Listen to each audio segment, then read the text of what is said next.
Noches. En esta ocasión vamos a hablar del tema del proceso divisorio.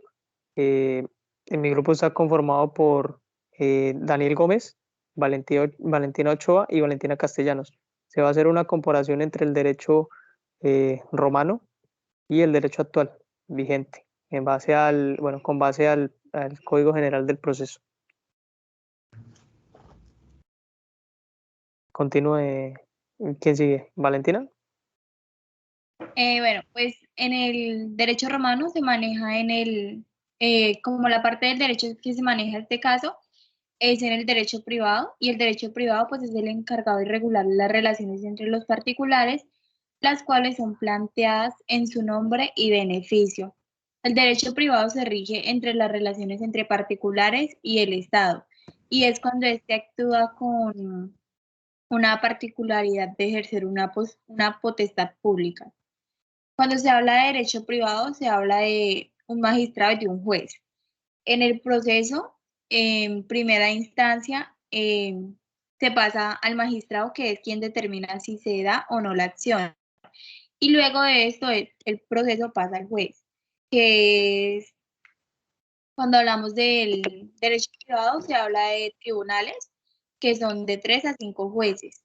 Y al ser este un proceso divisorio, se habla del tribunal que se encarga de esto, es el centumbiri, que pues este es como el que se especifica y simplemente habla sobre la propiedad y la herencia.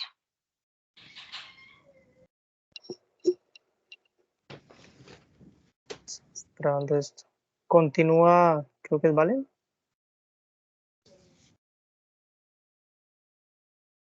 Le doy lugar a mi compañero Daniel Gómez. Listo, la parte de Daniel igualmente, pues, ya, continuamos. Dentro de los procesos que podemos encontrar en el Código General del Proceso, hallamos en este caso el proceso divisorio, del cual es un proceso que está contemplado primeramente en el Código Civil colombiano, en el artículo 23-23 de los derechos de los comuneros sobre las cosas comunes.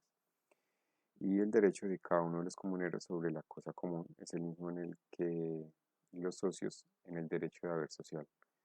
De igual forma lo encontramos en el artículo 406 del Código General del Proceso, cito, del cual todo comunero puede pedir la división material a la cosa común o a su venta para que se distribuya el producto.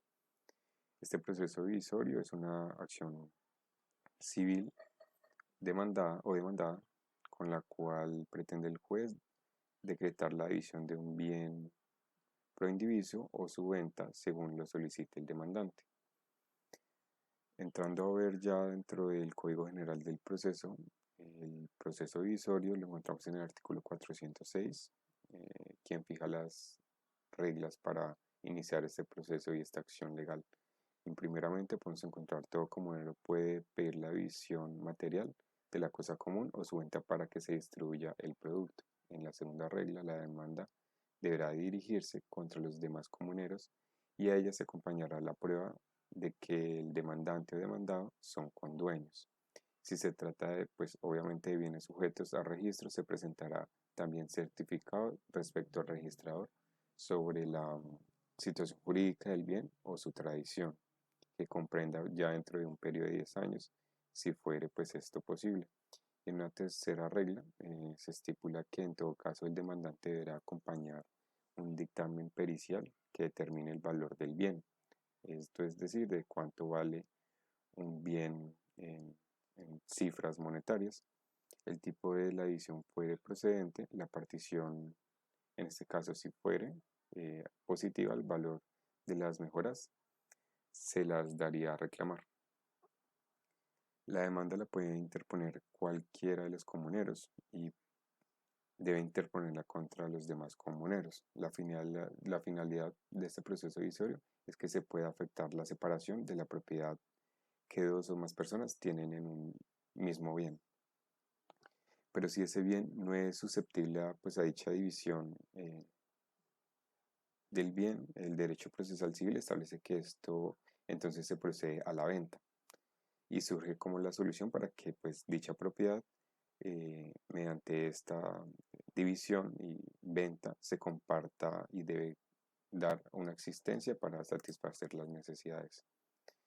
Un ejemplo de esta división de un bien susceptible, de un bien que no es susceptible, es, por ejemplo, una finca se puede dividir, pero un apartamento no, caso en el cual se ordenará la venta para dividir el dinero producto de ella.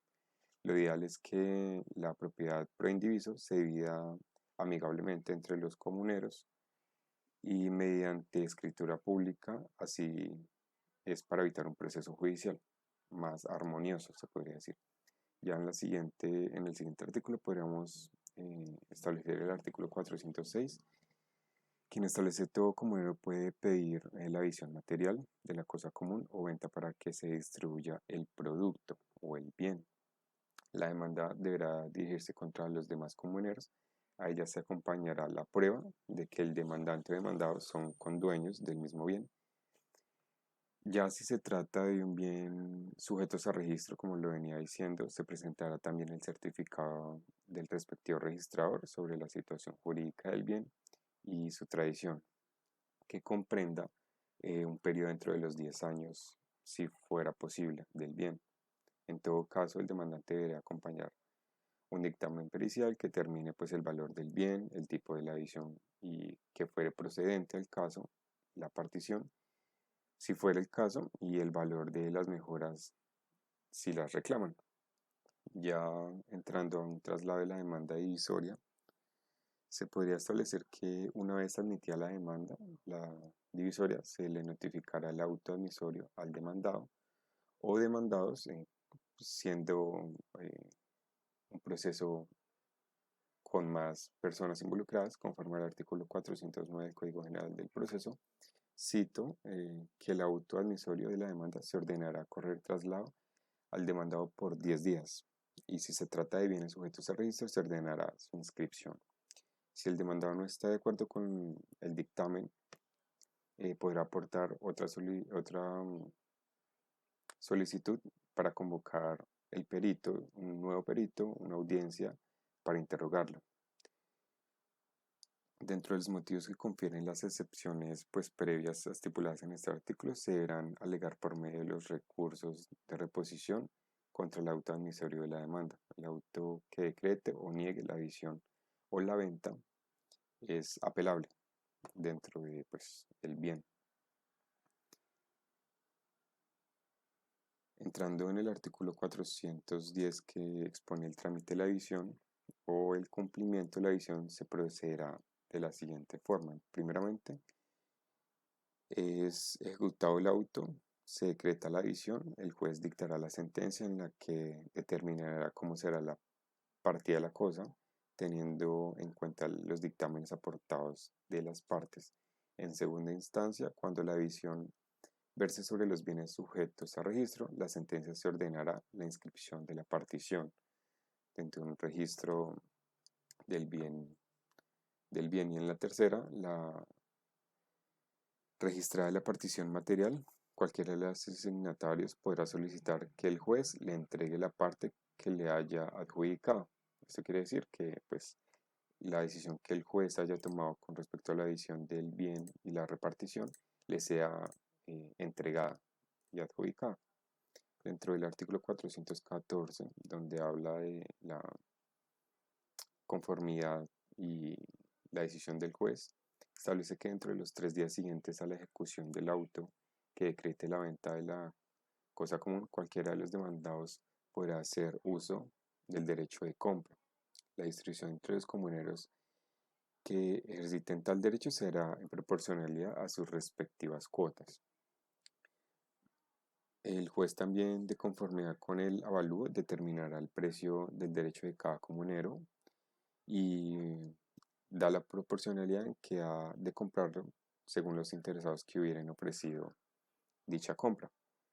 El dicho auto se prevenda a estos para que consigan la suma respectiva de la suma a los 10 días, a menos de que los comuneros le concedan un mayor plazo que no podrá acceder, claro está, los 2 meses.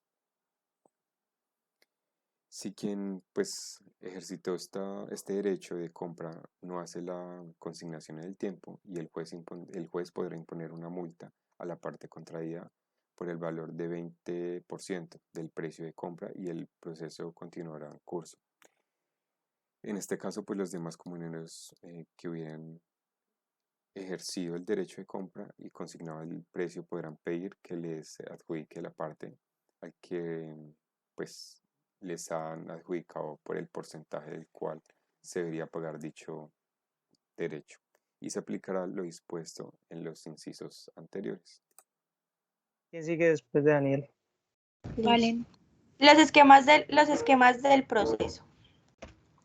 Como podemos ver en esta parte derecha está el esquema del proceso actual, que las fases, primero se concede una demanda, un traslado de demanda, una contestación de demanda y las excepciones que se le hacen a esta.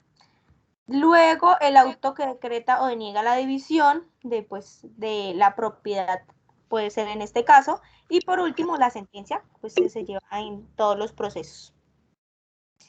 En el derecho romano habían dos tipos de derecho, el privado y el público. En este caso que nos tocó el proceso divisorio, hablaremos de que el proceso divisorio es un derecho privado.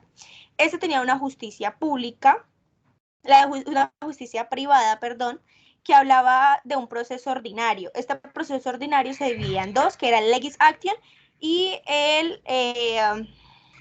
el procedimiento formulario, que es per formulario. Se organizaba de tal forma que pues estos dos se dividían en magistrados y jueces. Los magistrados eran quienes concebían el derecho o la acción que se debía aplicar en cada proceso. Este tenía ciertas atribuciones, él podía escoger el juez, escogía el derecho que se iba a aplicar en el proceso,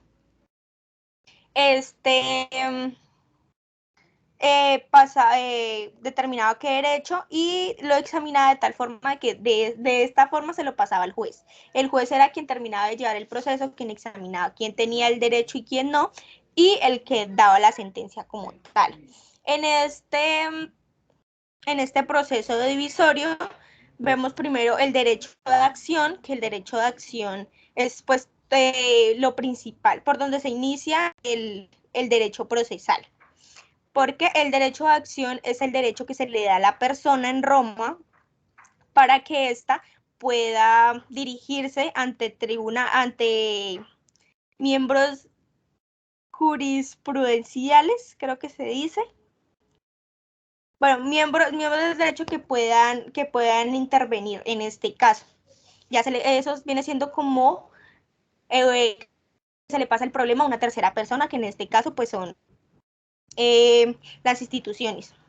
Luego se hace una citación, que esta citación es la que le hace el actor por medio del magistrado al demandado. Después va la fase de iun iure. Esta se desarrolla frente al magistrado, el cual tenía como función examinar el contenido y fundamento de la controversia. Esta fase se desarrolla en 6 acciones. La primera es adere action onet, que esta indica que hace, lo que el actor quiere que el demandado haga. La segunda es la postulatio action, el actor le hace petición al magistrado para que éste le conceda pues la acción. La tercera es la exectio, cuando el demandado decide hacer objeción sobre la demanda hecha por el actor. En este caso, el magistrado concede o deniega tal objeción. La cuarta es el interrogato in iure, que es la interrogación que se le hace pues al demandado. La quinta, la redacción de la formulación, que aquí es cuando el magistrado pues ya tiene el derecho y la acción que se le va a aplicar a tal proceso y se lo pasa al juez. Y sexta es el litis contestatio, que es el magistrado expide el derecho que se va a utilizar en tal proceso. Sigue la fase apud iudicem. Esta es donde se toma la acción del juez de aprobar los argumentos y hechos. Esta estaba dividida en dos. En las pruebas, que eran pues las pruebas y testigos que tenían en las dos partes. Y por último, pues se da la sentencia como en cada proceso. Ya se decide qué parte tiene la razón y cuál se le concede el derecho y la acción. ¿Listo? Bueno, voy a explicar el tema de las partes que intervienen, tanto en la forma que se lleva el proceso en Roma como en el derecho actual. Bueno, en el derecho de Roma vemos que es un proceso que va de dos fases. En la fase inicial, que el encargado de esta parte en sí es el derecho romano, es el magistrado, quien es el que se encarga de pronunciar y decir lo que es derecho a un litigio concreto. Y en la segunda fase ya pasa a ser el tema por parte del juez, que es el encargado de decir quién tiene el derecho o no, y de quién está encargado de dar la sentencia. En el derecho romano también intervienen las partes que son el actor, que es quien ejerce la acción sobre el demandado, que es la otra parte, digamos la parte contraria, quien es el encargado pues de recibir esa demanda o bueno, esta acción. En el derecho, en el Código General del Proceso, definimos 4 conceptos, también, bueno, 5, que hace falta uno. Definimos a los comuneros, que también son los propietarios de lo que está en cuestión, digamos, de la cosa. Son propietarios. Está la parte del demandante, que en el derecho romano pues sería el actor, ahí está la comparación. Está el demandado, que sería pues en el derecho romano también el demandado, que es quien recibe la demanda. Y está el juez, quien es el que se encarga de impartir pues la justicia y dar la sentencia. Me faltó aquí mencionar en la parte de Roma, en el tema del magistrado, que es en la primera fase, es el encargado de hacer el análisis de todo el litigio como tal y definir si es de derecho o no. Quien recibe y analiza la acción por parte del actor. En este caso, en el Código General del Proceso, va por parte del juez.